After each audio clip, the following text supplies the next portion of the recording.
शायद उनने आपस में बात की होगी, क्योंकि हमारे पास बहुत दिग्गज लीडर्स हैं और हम जो भी कैंडिडेट्स होंगे वो नेशनल कॉन्फ्रेंस की तरफ से होगा, अलायंस की तरफ से होगा, उसके अलावा बाहर से कोई कैंडिडेट नहीं होगा। तो जो उन्होंने इल्जाम आयद किया है नेशनल कॉन्फ्रेंस पर, उस पर क्या कहेंगे? वो तो पीडीपी का और काम ही क्या है इस वक्त। अगर आज की डेट पे पीडीपी ने जो तबाही की हो तो उन्हीं की वजह से, तो उनको रेलेवेंस अपने आप को लाने में यही चीजें बोलेंगे, जो चीज पॉसिबल नहीं है वही चीज बोलेंगे।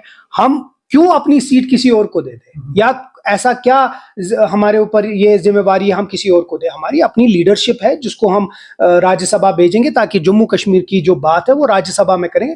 अब लीडरशिप इसके ऊपर बैठेगी, कैंडिडेट्स आपको कुछ दिन में हम बता देंगे, और मैं आपको फिर से बताऊंगा कोई भी आउटसाइडर नहीं होगा। तो कंसेंसस क्या बन पाया है कांग्रेस के साथ? क्योंकि ये खबरें आ रही है कि एक उनका भी होगा, दो आपके होंगे, तो उसके लिए देखिए, कांग्रेस ने रीच आउट किया है हमारी लीडरशिप को।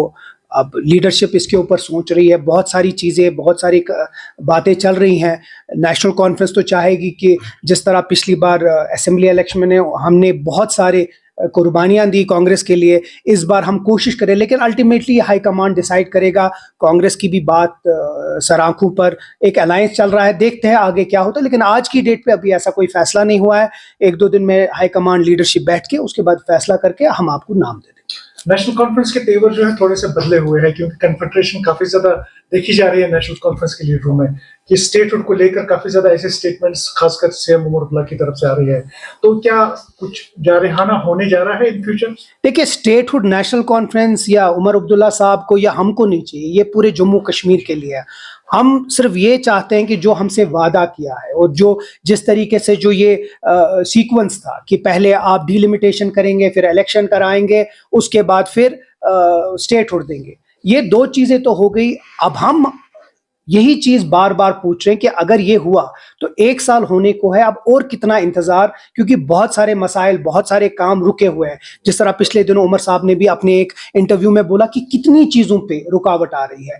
हम चाहते हैं कि वो रुकावटें कम हो। जिस तरीके से लोगों ने वोट बढ़ चढ़ के हिस्सा लिया, उसकी इज्जत, उसकी कदर करके जल्द से जल्द स्टेटहुड दे, ताकि जितने हमने अपने मंशूर में बातें की हम उस पर इम्प्लीमेंटेशन जल्द से जल्द। एक आखिरी सवाल, जो बारामूला में एक केस हुआ था, उसमें तो अभी जो रिपोर्ट आया है कि उसको अटैच भी किया गया है जो चीफ एजुकेशन ऑफिसर है, लेकिन पीडीपी ने उस पर भी काफी ज्यादा तनकीद किया था।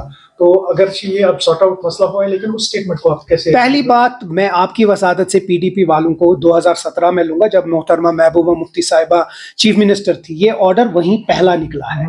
पहला ऑर्डर जो इसके बारे में था वो 2017 में, शायद पीडीपी उनने अपना जो पास्ट है वो हमेशा भूल जाते हैं। वो हमेशा हमको ये दिखाना चाहते हैं कि वो 2014 भी हमें बुलाना चाहते हैं, 2019 भी, लेकिन हम उनको बार बार याद दिलाएंगे 2014 भी, 2019 भी, और 2017 का जो ये ऑर्डर था सोशल मीडिया का, क्योंकि अगर वो ठीक है तो ये ठीक था, अगर वो गलत है तो ये भी गलत है। अब जहां तक हमें जो एजुकेशन डिपार्टमेंट उसको देख रही है, और जहां भी हमें लगेगा इसमें गलतियां हुई उसको सुधारेंगे।